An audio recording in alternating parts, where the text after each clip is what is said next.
ओम श्री गुरुवे नमः। हम श्री एम के साथ उनकी आध्यात्मिक यात्रा पर हैं। चलिए प्रारंभ करते हैं।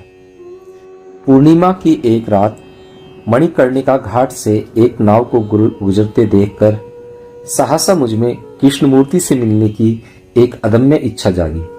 अगले दिन मैं राजघाट जाकर कृष्णमूर्ति केंद्र के तत्कालीन मुख्यस्थ श्री उपासनी से मिला। पूछने पर उन्होंने बताया कि अगले 1-2 सप्ताह में कृष्णमूर्ति चेन्नई आने वाले थे। उन्होंने सलाह दी कि मैं उससे पहले चेन्नई जाकर प्रसिद्ध स्वतंत्रता सेनानी और उस समय कृष्णमूर्ति फाउंडेशन के उपाध्यक्ष श्री पटवर्धन से मिल लूं।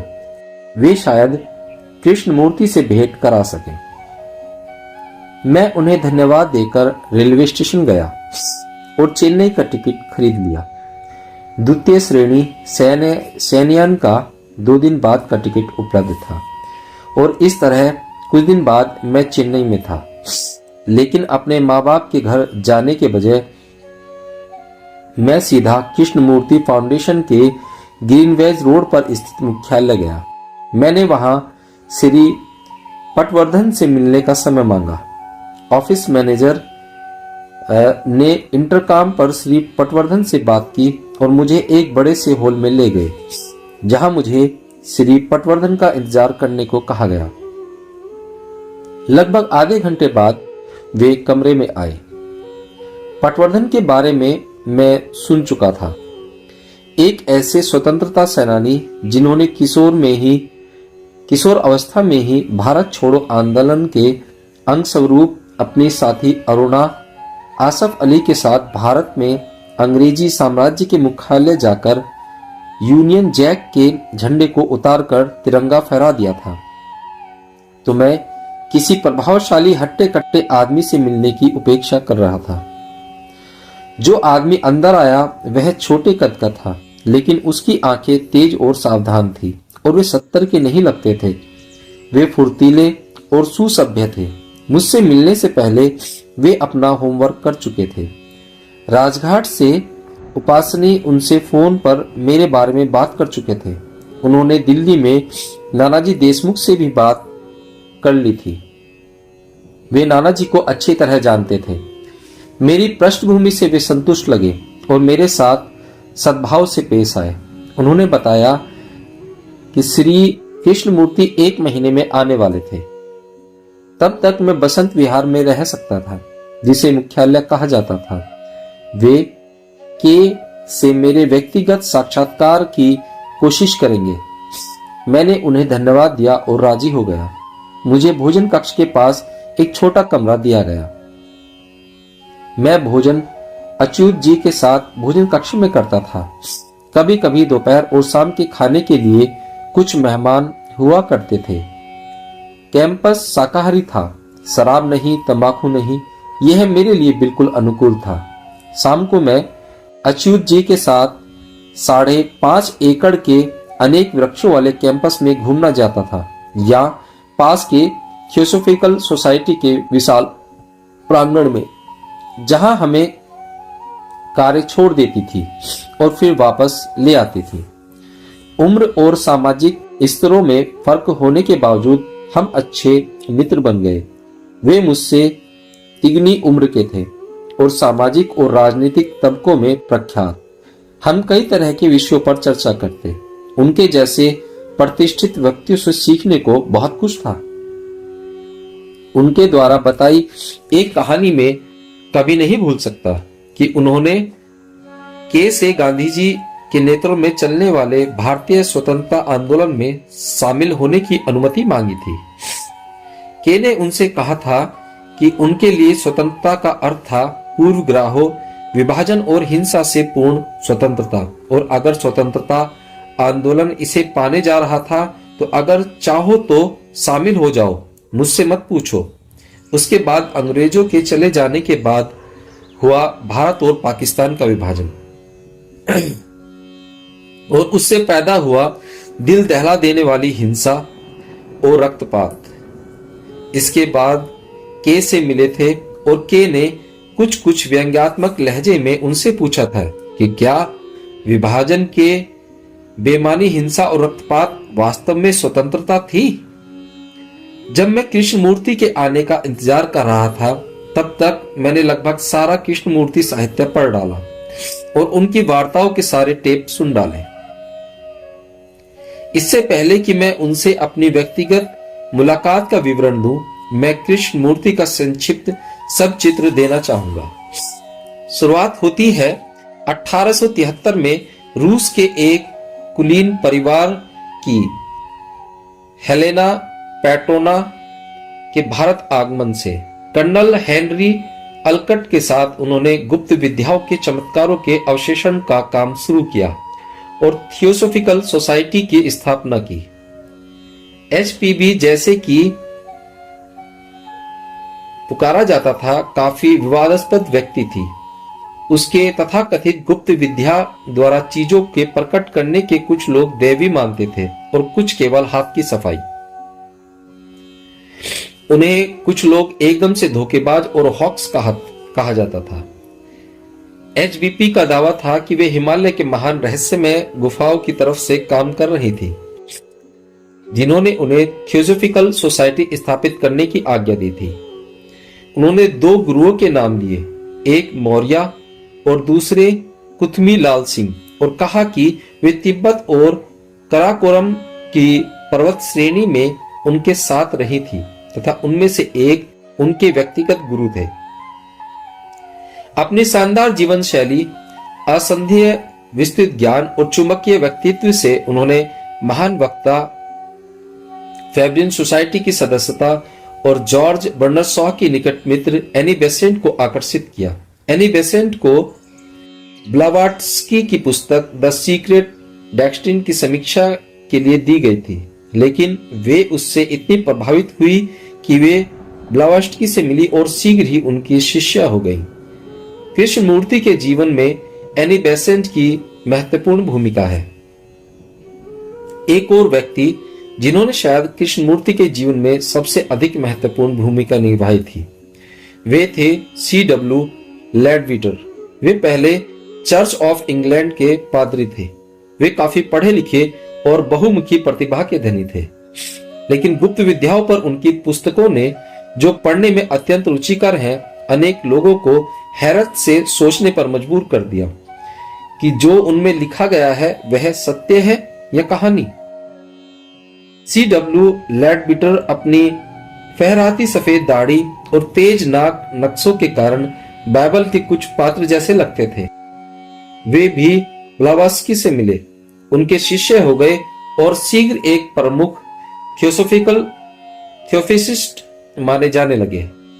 ब्लावात्स्की के बाद CWL दावा करने लगे कि अब वे अदृश्य थियोसोफिस्ट गुफाओं से संपर्क में थे और उनकी तरफ से दीक्षाएं और आशीर्वाद देने लगे।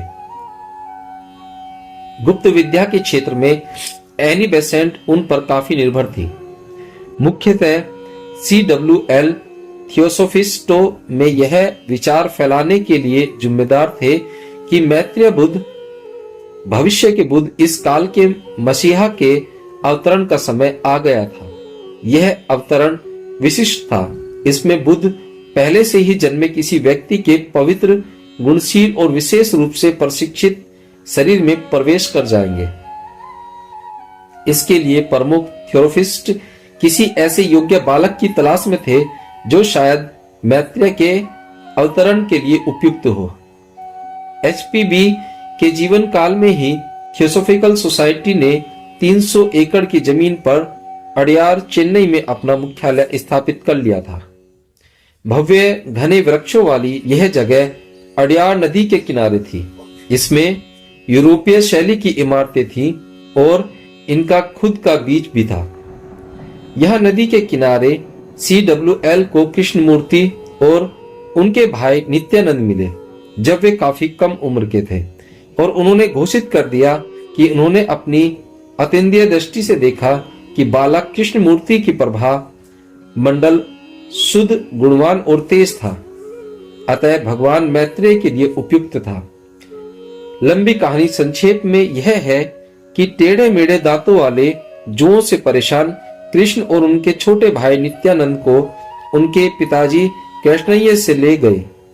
उनके पिता कृष्णయ్య एक अवकाश प्राप्त छोटे सरकारी नौकर थे। लैड बीटर तथा उनके द्वारा चुने हुए अन्य व्यक्तियों ने दोनों भाइयों को प्रशिक्षित किया ताकि वे पक्के साहब बनकर उनकी तरह व्यवहार करने लगे। कृष्ण दत्तक लिए जाने से पहले बिल्कुल मंदबुद्धि माने जाते थे। वे कभी कैम्ब्रिज या ऑक्सफोर्ड में प्रवेश पाने के इम्तिहान को पास न कर सके, जबकि उनके भाई नित्या तेज थे और उन्होंने अच्छी शिक्षा प्राप्त की। थियोसोफिस्ट जब दोनों को लेकर पश्चिम गए तो थियोसोफिस्टों के प्रचार के चलते दोनों युवा काफी लोकप्रिय हो गए। कृष्ण, जिन्हें भविष्य का मसीहा माना गया था, एक राजकुमार की तरह रखे जाते थे। वे सिविल रो सूट पहनते, महंगी कारें चलाते और सामान्यतः इंग्लैंड, यूरोप और अमेरिका के लंबे तबके के लोगों की आंखों का तारा थे। त्रासदी घटी जब छोटे भाई नित्य टीबी से मर गए। कृष्ण को यह विश्वास था कि थियोसोफिस्ट गुरु नित्य को मरने नहीं देंगे। इस घटना से उनका थियोफिसी से विश्वास उठ गया, विशेष रूप से CWL किस्म की थियोसोफी से। वे उनके धर्म तंत्रात्मक ढांचे से दूर हटने लगे। अंत में 3 अगस्त 1929 में ओमेम, हॉलैंड में आयोजित थियोसोफिस्टी के एक अंतर्राष्ट्रीय सम्मेलन में कृष्णमूर्ति ने थियोसोफिकल सोसाइटी और उसके सिद्धांतों को अपने को पूरी तरह अलग कर लिया। उन्होंने ऑर्डर ऑफ द स्टार, जिसके वे मुखिया थे, उसे विसर्जित कर दिया और कहा, सत्य एक पथहीन प्रदेश है और आप वहां किसी से भी रास्ते से नहीं पहुंच सकते। उन्होंने स्तब्ध श्रोताओं से कहा, मुझ में एनी बेसेंट भी थी। मुख्यस्थ होने के अधिकारियों से मैंने अब ऑर्डर को विसर्जित करने का निर्णय लिया है। आप लोग कोई और संस्था बना सकते हैं, उससे मेरा कोई सरोकार नहीं। न ही नए पिंजरे बनाने से और उन पिंजरों के लिए नए अलंकार बनाने से। मेरा एकमात्र सरोकार है मनुष्यों को पूर्ण रूप से अप्रतिबंधित स्वतंत्रता दिलाना। श्रीमती एनी बेसेंट इस धक्के से कभी उबर नहीं सकी और शीघ्र ही उनका देहांत हो गया।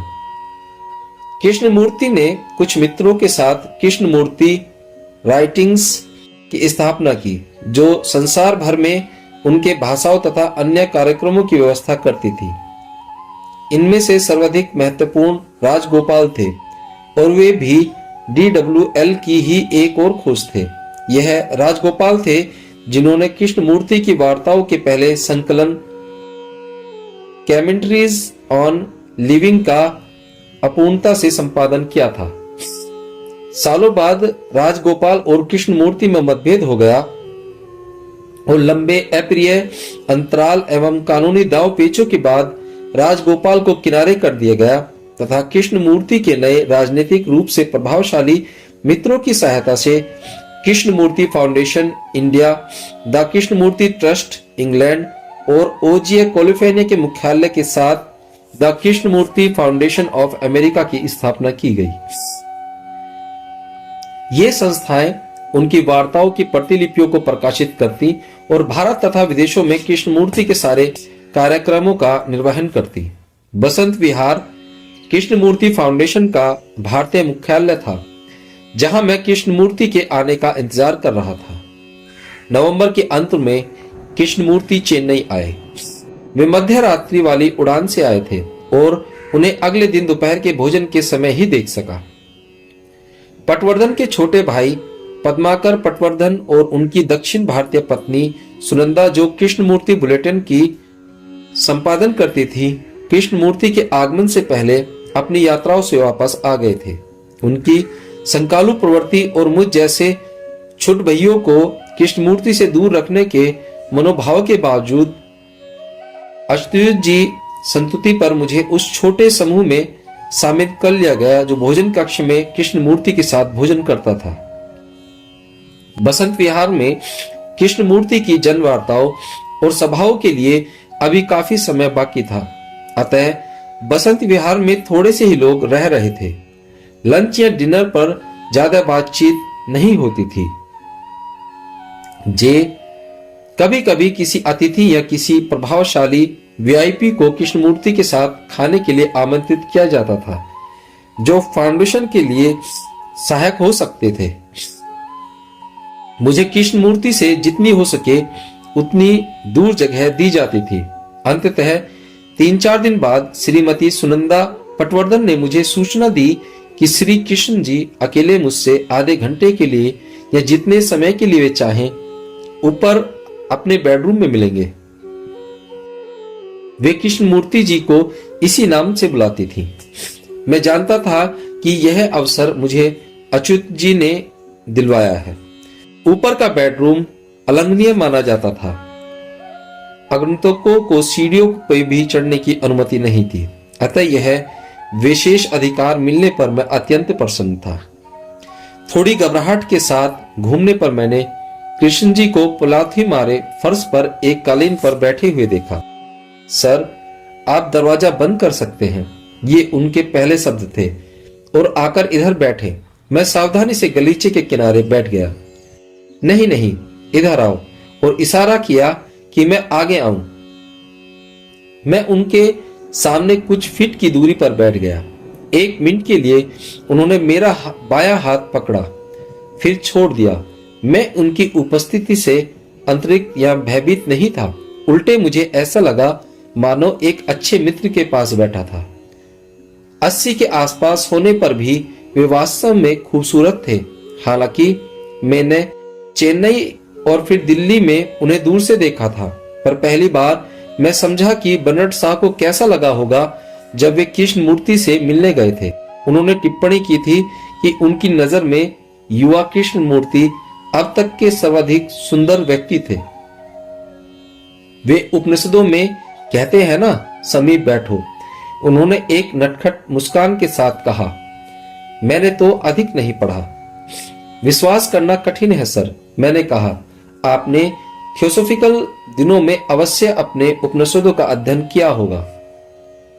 पता नहीं, शायद किया था, मुझे ठीक से याद नहीं, उन्होंने कहा, और बातचीत का रुख अचानक बदल कर बोले, अपने बारे में बताओ।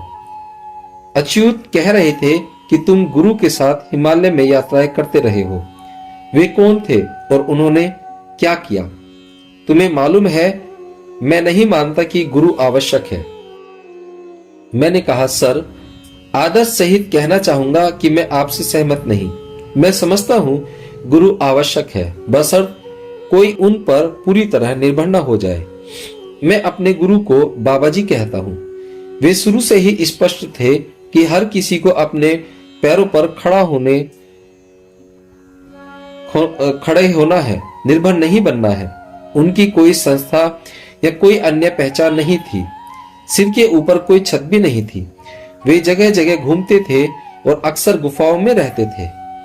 मैंने आपकी यह कहानी सुनी है कि कैसे सत्य भी संस्थागत किए जाने पर अपनी सत्यता को खो देता है।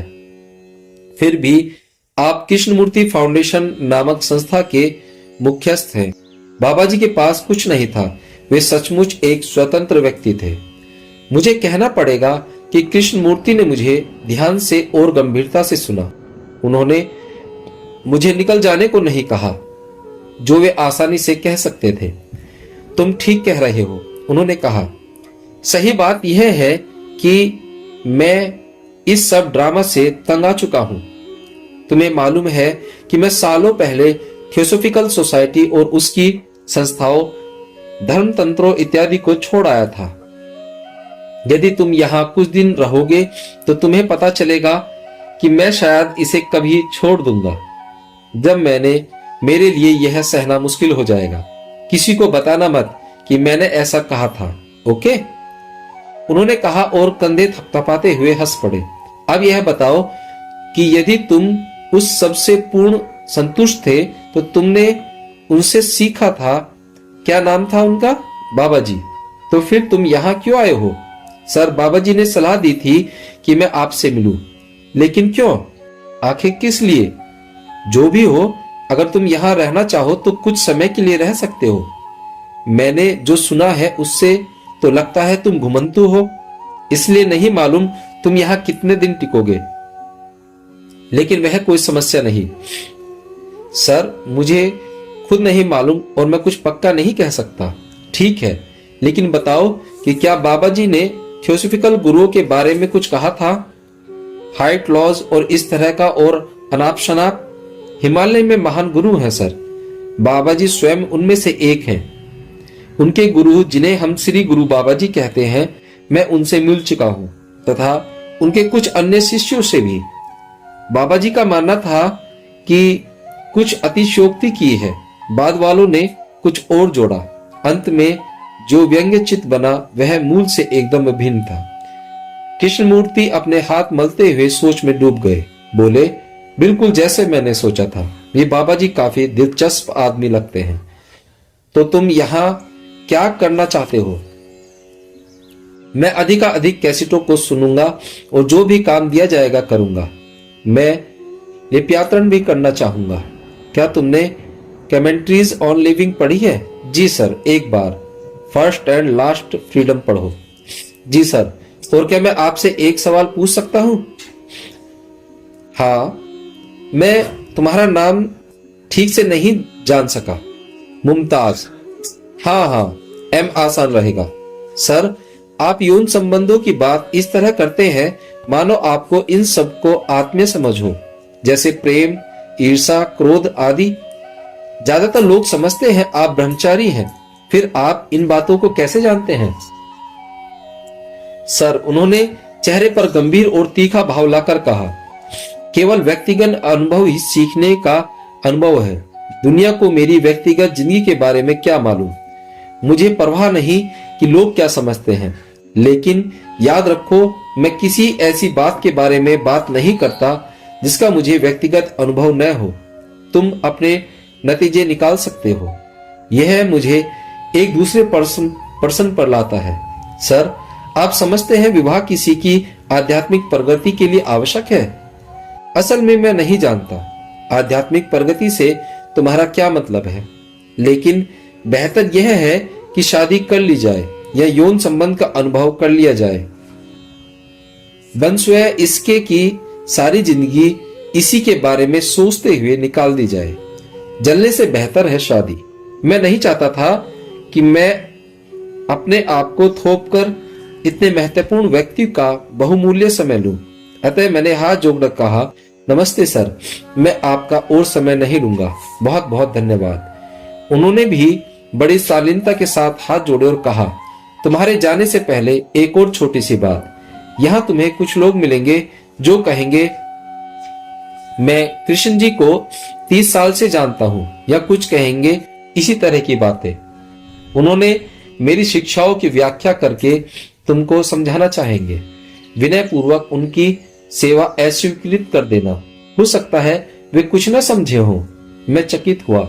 स्वामी रंगनाथानंद की वह चेतावनी याद आई जो उन्होंने रामकृष्ण मिशन के एक युवा ब्रह्मचारी के रूप में दाखिला लेने पर मुझे दी थी।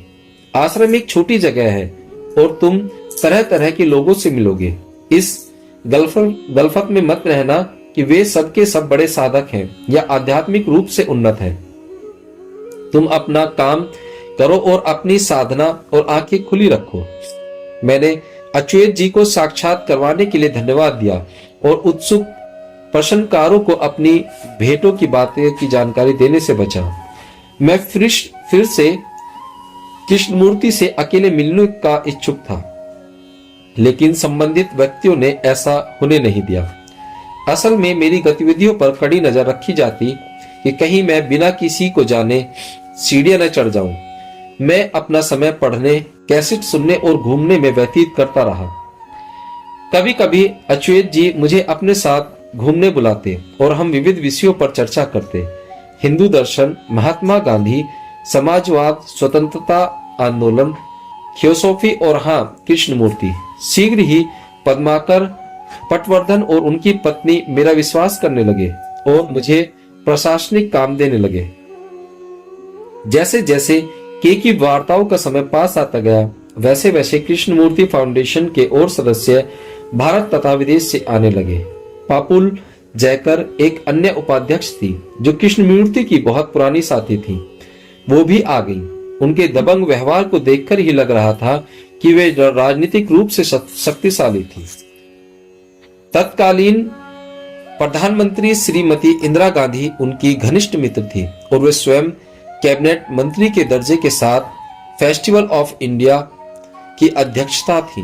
मुझे कहना चाहिए कि मेरे प्रति उनका व्यवहार सज्जनता और प्रेमपूर्ण था, लेकिन मुझे यह स्पष्ट था कि वे संस्थान के लिए मेरी उपयोगिता को परखने की कोशिश में थी। फाउंडेशन द्वारा संचालित स्कूलों के प्राचार्यों और अध्यापकों सहित और भी अनेक लोग आए। उनमें से कुछ फाउंडेशन के प्रति प्रबंधक समिति के सदस्य थे।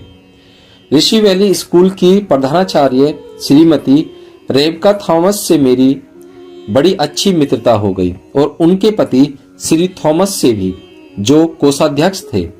वे एकदम संदेही प्रकृति के व्यक्ति थे, यद्यपि व्यवहारिक और अपने को कृष्णमूर्ति के सिद्धांतों से दूर रखते थे। इन दोनों से मैत्री का आंशिक कारण यह भी था कि वे त्रिवेंद्रम से थे और हम मलयालम में बात करते थे। बहुधा भाषा लोगों को ऐसे पास ले आती है जैसे और कुछ नहीं ला सकता। बाद में पता चला कि श्री थॉमस मेरे परिवार को अच्छी तरह जानते थे। कुछ लोग जिनके साथ मैं अपने को सहज पाता था, उनमें से एक थी राधा हर्षबर्ल पपुल जैकर की पुत्री। वास्तव में एक सच्ची, निर्भयमानी और सभ्य आत्मा। वे बौद्ध सिद्धांतों पर डॉक्टरेट कर चुकी थी। उनकी शादी डॉक्टर हंस हर्जबर्गर से हुई थी, जो एंटोनियो विश्वविद्यालय कनाडा के प्रतीकात्मक तर्क पढ़ाते थे। बुद्धिजीवी, समाजवादी, शिक्षक, बौद्ध विद्वान, ऑसोफिस्टल तथा समाज के ऊंचे तबके के लोग बसंत विहार आते जाते रहते। मुझे बताया गया था कि प्रबंधक समिति के सदस्य एकदम अलग श्रेणी के लोग थे, चुने हुए कुछ, अतः उनके साथ अन्य लोगों से विभिन्न बर्ताव किया जाना था। उनमें से कुछ काफी अच्छे लोग थे जिनसे मैं बाद में मिला, किंतु कुछ वास्तव में समझते थे कि वे सब लोगों से ऊपर थे। वार्ताओं में काफी लोग आए। कृष्णमूर्ति को मंच पर प्लौथी मारकर बुद्ध की तरह स्थिर बैठे देखकर मैं आश्चर्य करता था कि क्या यह वही व्यक्ति है जो खाने की बेच पर चुटकुले सुनाते थे। वार्ताओं के बाद कृष्णमूर्ति ऋषि वैली जाने वाले थे और वहां से चेन्नई वापस आकर अमेरिका के लिए हवाई जहाज पकड़ने वाले थे। वार्ताओं के बाद भीड़ छट गई। अच्युत जी, उनके भाई पद्माकर और पत्नी सुनंदा कृष्णमूर्ति के साथ ऋषि वैली चले गए। मैं लगभग अकेला रह गया। केवल ऑफिस और किचन में काम करने लोगों के अलावा एक श्री के कृष्णमूर्ति भी थे, जो इंडियन एक्सप्रेस अखबार के उप संपादक थे और हर सप्ताह के अंत में बसंत विहार में पत्र व्यवहार और प्रतिलेखन में सहायता करते थे। उन्हें सच्चा शिष्य कहा जा सकता था, जो कृष्णमूर्ति द्वारा कहे गए प्रत्येक शब्द को पकड़ना चाहते थे। 10 दिन बाद कृष्णमूर्ति वापस आए और कैलिफोर्निया चले गए। पटवर्धन लोग चेन्नई आ गए। कभी कभी मैं अपने माता पिता के पास जाता, जो लीथ कैंसल स्ट्रीट में रहते थे। वह बहुत दूर नहीं था। मेरी बहन भारतीय प्रशासन सेवा के लिए चुन ली गई थी। बाद में उनकी शादी एक शराब चखने की विशेषज्ञ से हुई और वे बेंगलोर चली गई। मेरी सबसे छोटी बहन कॉलेज में थी और मेरे माता पिता के साथ रहती थी। इस तरह 1 साल निकल गया। कृष्णमूर्ति फिर आ गए। एक बार पटवर्धन के साथ मैं भी हवाई अड्डे पर उनका स्वागत करने गया। उनके साथ थे उनके व्यक्तिगत डॉक्टर पुचरेर और उनके घनिष्ठ मित्र 10 कॉम्डमेंट्स नामक मशहूर फिल्म बनाने वाले हॉलीवुड के प्रोड्यूसर सॉम जिमलिस्ट की बेटी श्रीमती मैरी जिमलिस्ट।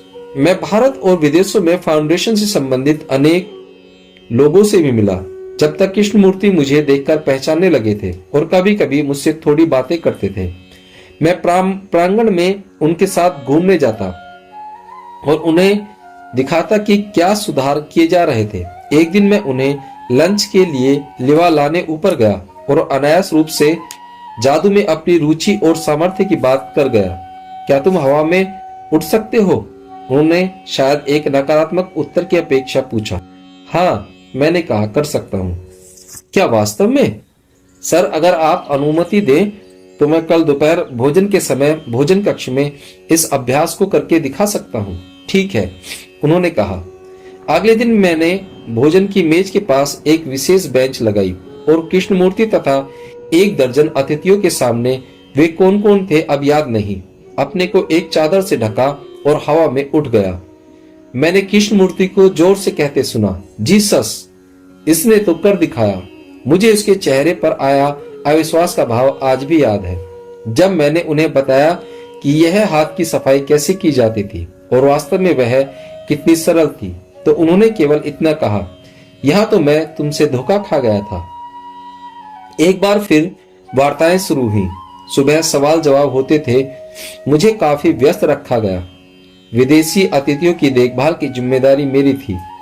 वार्ताओं के बाद कृष्णमूर्ति इंग्लैंड चले गए, अतिथि भी चले गए और एक बार फिर शांति छा गई। मैंने बसंत विहार छोड़कर फिर से भ्रमण पर जाने की योजना बदल दी।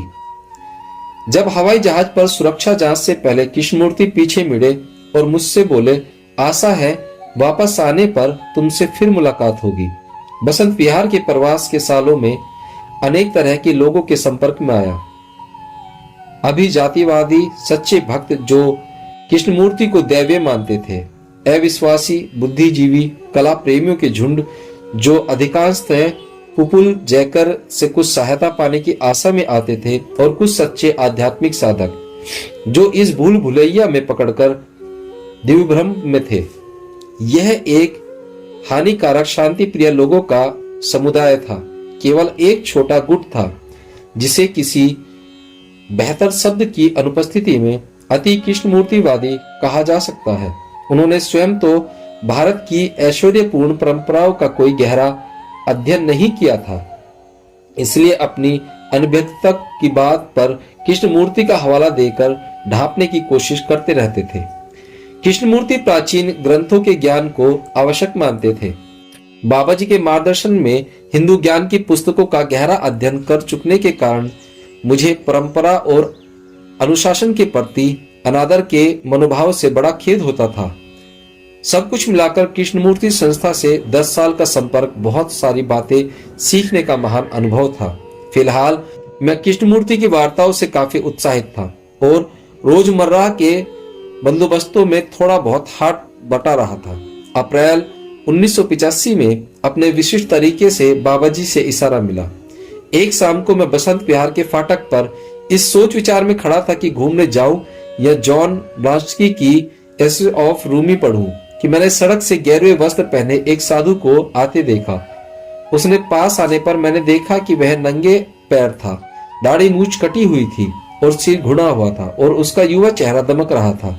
माथे पर चंदन के लेप का वैष्णो का टीका था। वह ठीक मेरे पास आया और बोला, राधे राधे। राधे राधे, मैंने उत्तर दिया और जल्दी से उसके पैर छुए। संयोगवश कृष्णमूर्ति ने किसी अभिजातिवादी अनुयायी ने मुझे यह कहते नहीं देखा जिसे वे बेवकूफी की निशानी समझते। बिना किसी प्रस्तावना के साधु सीधा विषय पर आ गया। बाबाजी तुमसे 4 दिन के अंदर मिलना चाहते हैं। तुम उन्हें मोनी बाबा की गुफा पर पाओगे। जितनी जल्दी हो सके निकल लो। राधे राधे। इतना कहकर वह चला गया और सड़क के अंत में जाकर गायब हो गया। मैंने फौरन जाने का प्रबंध किया। पहले तो मैंने सचिव को सूचना दी कि मुझे तुरंत हिमालय जाना था। 2 हफ्ते की छुट्टी चाहिए। छुट्टी मिलते ही मैं रेलवे स्टेशन गया और अगले दिन दिल्ली जाने के लिए टिकट खरीद ली। अगला अगले अंक में।